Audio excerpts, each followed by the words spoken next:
To connect your Oppo Find X9 Pro with your car, first of all, let's open the settings on our device. Next step is to enter cross-device connectivity, and then you can find Android Auto.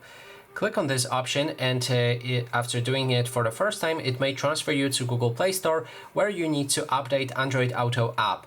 After the update is finished, you'll be able to go back and click on Android Auto again. Just make sure that it's installed.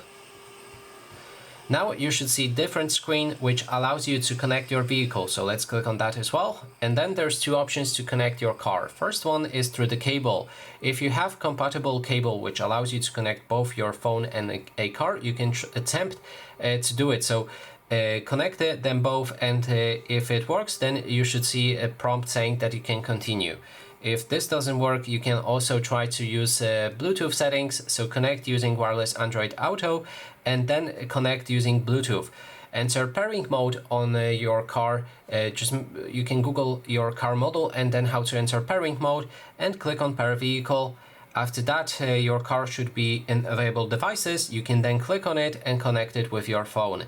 And that is basically everything. Thanks so much for watching.